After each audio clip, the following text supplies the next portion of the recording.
हरे कृष्णा, राधे राधे। हम सभी साधक वैदेही की आत्मकथा श्रवण कर रहे हैं। भाग 79 गतांग से आगे। मैं वैदेही सीते पुत्री तुम्हारा नाम लेकर ही बड़ी बड़ी पतिव्रताएं शक्ति प्राप्त करेंगी। तुम्हारे रघुकुल के कुल गुरु वशिष्ठ की पत्नी अरुंधति है ना, वो मेरी छोटी बहन है। वही तुम्हारे बारे में मुझे बताती रहती थी। लड़खड़ाते हुए उठी अनुसुईया जी। मैं उनकी गोद से उठकर चरणों में बैठ गई थी। बेटी, विधाता ने मुझे बहुत कुछ दिया। मैंने कुछ नहीं चाहा था, पर उन्होंने मुझे दिया। मैं उनका क्या करूं? ये अंगराग है। स्वर्ण के कटोरे में अंगराग था।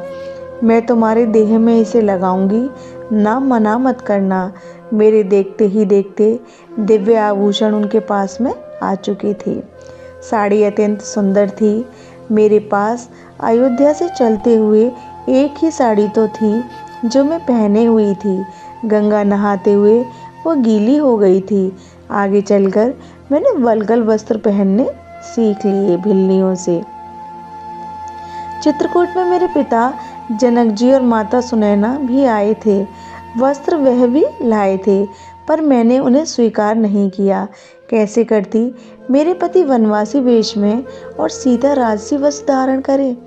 यही बात आज मैंने कही। माँ, क्या ये शोभा देगा? नहीं माँ, मेरे पतिदेव वनवासी वेश में हैं और मैं, ये सुहागन नारी की पहचान है। इसमें गलत नहीं है पुत्री।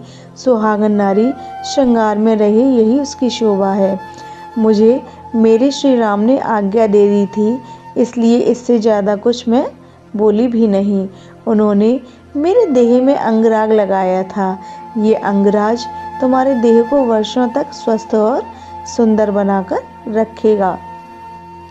साड़ी पहनाई, आभूषण पहनाए, कानों में दिव्य कुंडल, भुजाओं में केयूर, कंठ में माला, हाथों में कंगन। मैं धन्य हो गई थी जगत वंदनीय माँ अनुसुईया के हाथों में ये दिव्य आभूषण धारण करके। अब जाओ पुत्री, रात्रि हो रही है, अपने पति के पास जाओ। फिर मेरे माथे को सूंघा उन्होंने।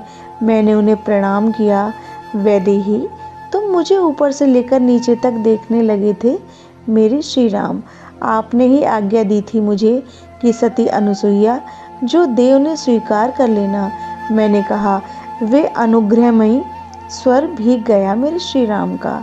कंगाल राम जब जब तुम्हें देखता था वनवास में, तब तब राम का हृदय रोता था। हे सीते, तुम्हारे वस्त्रों को देखकर जनक राज दुलारी को, रघुकुल की ज्येष्ठा पुत्र वधू को मैं अच्छे वस्त्र भी न दे सका।